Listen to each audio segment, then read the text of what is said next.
Australia by WWF some 7 years ago, and it's now grown into a massive movement that takes place every year. We expect this year for hundreds of millions of people across the world to participate, perhaps even as many as 1 billion.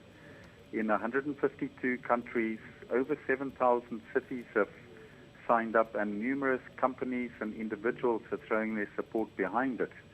This is fundamentally to acknowledge that we cannot live beyond the means of the Earth's ability to sustain our economies, our lifestyles, and the way in which we use resources. So it's fundamentally about sustainability and ensuring that there's a good life to be lived for our kids.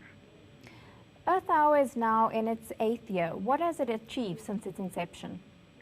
Well, in different parts of the world, it's achieved different things. But I think overall, the sheer scale of participation, where by the symbolic act of getting people to switch off their lights so they can show those around them that their mindsets have been switched on.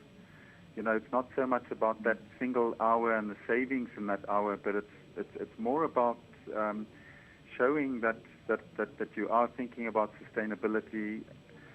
In South Africa this year, we built a promise platform on the wwf.org.za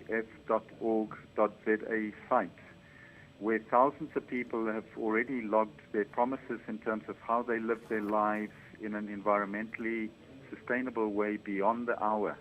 And I invite every viewer and listener to make sure that they also visit that, because you can see that from large to small promises are made by individuals, by businesses, by faith-based communities, by schools. It is a very big movement. And closer to home, this year Cape Town has been named the capital city for Earth Hour by the World Wild Fund for Nature. How did this come about, and what's the significance?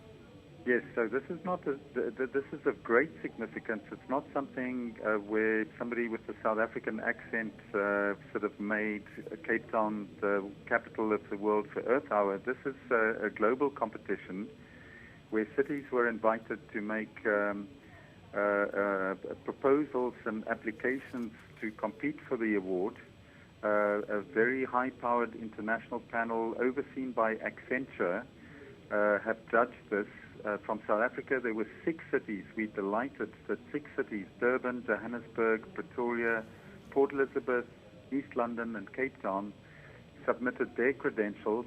2 finalists from South Africa, Durban and Cape Town, were selected. And just a day or so ago in Vancouver, in Canada, the announcement was made that Cape Town, on the basis of its past performance, its current policies and practices and plans for the future in terms of making the city climate friendly, is the Earth Hour capital for 2014. And do we know which Cape Town monument will dim its lights this evening? Well, obviously the iconic switch off of Table Mountain will happen. So you know, the floodlights that light up Table Mountain. So tonight, symbolically, because this time of the year we don't usually have them on, they are on, and then at 8:30 tonight, those will be switched off. And just remember, the switch off is a symbol, because this gets beamed across the world, also for others to see that Cape Town and other cities in South Africa are also participating in that magnificent event. And finally, Mornay, we know that at 8:30 our viewers can switch off lights in support of Earth Hour. Is there anything else that they can do today and also to sustain this in a long term? Yes, so I invite again, viewers should go to www.org.za,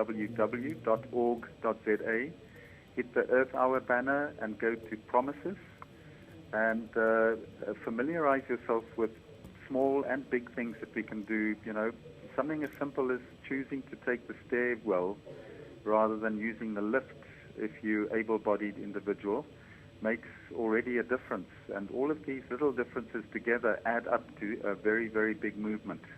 Know more. ENCA.com